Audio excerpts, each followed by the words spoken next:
ये दो शब्द जो है वो नासूर बन गए हैं संविधान से, जिसको हटना चाहिए। देखिए, जिस समय देश में आपातकाल लगा था उस समय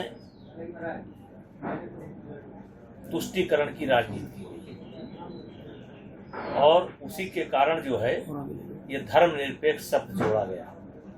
जो संविधान की मूल प्रस्तावना है, जिसको बाबा साहब अम्बेडकर के देख रेख में बनाया गया था, उसमें ये नहीं है। और कांग्रेस ने कई बार तुष्टीकरण के आधार पर संविधान में छेड़छाड़ करने का काम किया, जिसके कारण आज नए नए विवाद पैदा हो रहे हैं। और मैं भी आवश्यकता महसूस करता हूं कि जहां जहां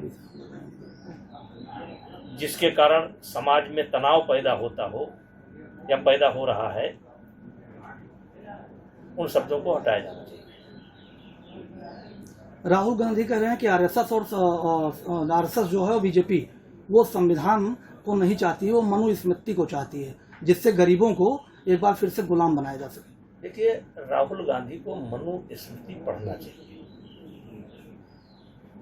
और केवल मनु की स्मृति नहीं है, इसके अलावा भी तमाम महापुरुषों ने जब राजकाज चलाया है तो समाज को एक व्यवस्था देने का काम किया है। मनुस्मृति उस समय उनको ये भी पढ़ना चाहिए कि जन्म के आधार पर ना कोई शूद्र था, ना जन्म के आधार पर कोई वैश्य था, ना जन्म के आधार पर कोई क्षत्रिय था।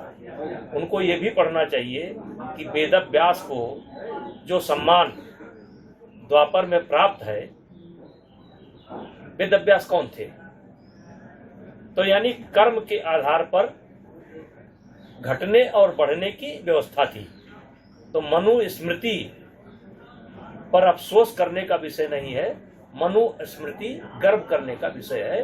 और उस समय उन्होंने एक व्यवस्था दी थी कि समाज का संतुलन कैसे बना रहे, किस आधार पर समाज चले, उस समय का नियम था, जिसको मनुस्मृति में लिखा गया है। और बाद में मनुस्मृति में कुछ छेड़छाड़ की गई है और इसको जो है केवल देश के अंदर विघटन पैदा करने के लिए उसमें छेड़छाड़ की गई है। अगर मूल जो मनुस्मृति है उसको अगर राहुल गांधी पढ़ लेते तो बहुत अच्छा हो जाता। बंगाल रेप केस को लेकर के जिस तरीके से उनके कई टीएमसी के मंत्री का बयान आया है कि अगर स्कूल बंद है और इस तरीके से अगर वहां किसी महिला को बुलाया जा रहा है तो कुछ ना कुछ ऐसी घटना घट सकती है। अगर वो किसी को बुला के ले गई होती तो ऐसी घटना न घटती। और शुभेंदु अधिकारी कह रहे हैं कि जब तक यहाँ पर सेना नहीं लगेगी तब तक इस तरीके की घटनाएं होती रहेंगी। बंगाल की स्थिति बिल्कुल बहुत भयानक हो चुकी है और बंगाल में, और ये स्थिति आज से नहीं है, ये स्थिति जिस समय कम्युनिस्टों का शासन था उस समय भी इतनी भयानक नहीं थी। और वहाँ सीधे सीधे तुष्टीकरण की राजनीति चल रही है, कानून का सम्मान नहीं है, संविधान का सम्मान नहीं है। यहाँ तक कि केंद्र सरकार को भी कभी कभी वो मानने से इनकार करते हैं। अब उसका इलाज क्या है, ये भारत सरकार को सोचना चाहिए।